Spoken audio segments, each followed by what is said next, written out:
Attraper froid, c'est possible? Toute la vérité dans cette vidéo. Check it out!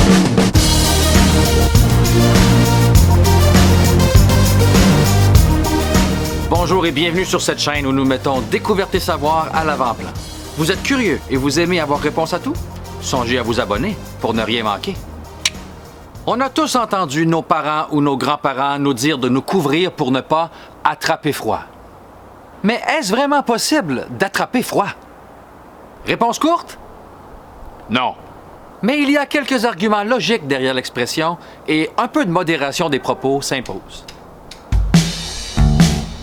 Tout d'abord, le froid ne s'attrape pas. Peut-être que l'expression vient de l'anglais, langue dans laquelle un rhume est appelé cold, ce qui signifie également froid. Ainsi, l'expression attraper un rhume devient to catch a cold. Et si on le retraduit de la mauvaise façon, nous dirons attraper froid. Si ce n'était que ça, alors ce que nos mères voulaient vraiment dire est couvre-toi, car sinon tu vas attraper un rhume. Il est difficile d'en vouloir à nos parents de vouloir qu'on se couvre par temps froid. Car bien que le froid ne s'attrape pas vraiment, il est quand même dangereux pour la santé. Lorsque le corps humain, à 37,5 degrés Celsius, se trouve à l'extérieur, par temps froid comme aujourd'hui à moins 4 degrés Celsius, le gradient thermique fait en sorte que la chaleur du corps sort pour aller vers l'extérieur. Si la perte de chaleur n'est pas stoppée, la température corporelle va descendre sous les 35 degrés Celsius et créer une condition qu'on appelle hypothermie. Les conséquences de l'hypothermie peuvent aller de l'inconfort à la confusion, en passant par des engelures et, dans des cas extrêmes, la mort. Le port de vêtements réduit cette déperdition de chaleur. Alors le froid représente un réel danger pour la santé, mais on ne l'attrape pas. Alors si ce n'est pas le froid lui-même qu'on attrape, peut-être que le froid nous prédispose à attraper un quelconque microbe. Il y a bel et bien une corrélation entre le nombre de maladies infectieuses contractées et la saison froide. Plus de gens souffrent de rhume et de grippe en hiver. Mais est-ce que le port d'une tuque et d'un foulard fait vraiment la différence contre les infections?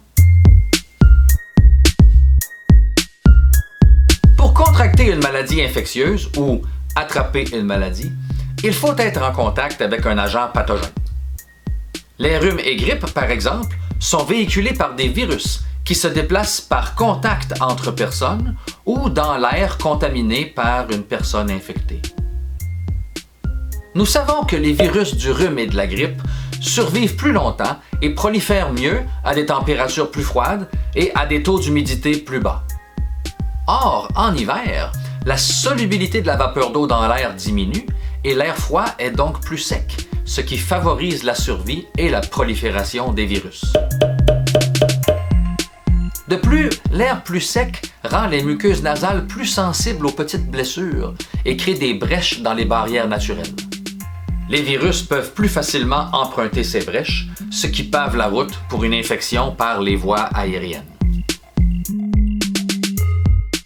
Ce qui n'aide pas les choses, c'est que la saison froide est aussi synonyme de plus longues périodes passées à l'intérieur. On ouvre moins les portes et fenêtres, ce qui diminue les échanges d'air avec l'extérieur. La concentration en germes de toutes sortes augmente, augmentant du même coup les risques de contracter une infection. Plus de temps à l'intérieur veut aussi dire moins de temps à l'extérieur, et donc moins d'exposition au soleil. Et les rayons solaires sont un agent de production de vitamine D par la peau. La diminution de la photopériode et les séjours à l'extérieur plus courts diminuent donc la production de vitamine D. Or, la vitamine D joue un rôle dans l'efficacité du système immunitaire. Moins de vitamine D compromet l'action du système immunitaire et favorise donc la contraction de maladies infectieuses.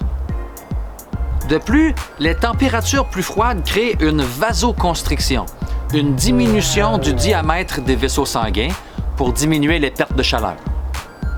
Bien que la vasoconstriction soit un excellent mécanisme contre les pertes thermiques, moins de sang circule en surface, moins de globules blancs atteignent la surface et donc la surface de la peau est plus sujette à l'attaque d'agents infectieux. L'importance de bien se couvrir, tel que nous le demandaient nos mères et grands-mères, est donc fondée, car le froid peut être dangereux pour la santé en diminuant la température corporelle. Et les températures plus froides augmentent réellement les chances que vous contractiez une maladie ou que vous attrapiez quelque chose. Mais ce n'est pas le froid lui-même qui vous rendra malade, mais plutôt les circonstances entourant l'avènement de la saison froide. Et si vous attrapez quelque chose, ce ne sera certainement pas le froid. Vous avez appris quelque chose? Songez à vous abonner pour ne rien manquer. Et sur ce, je vous dis à la prochaine.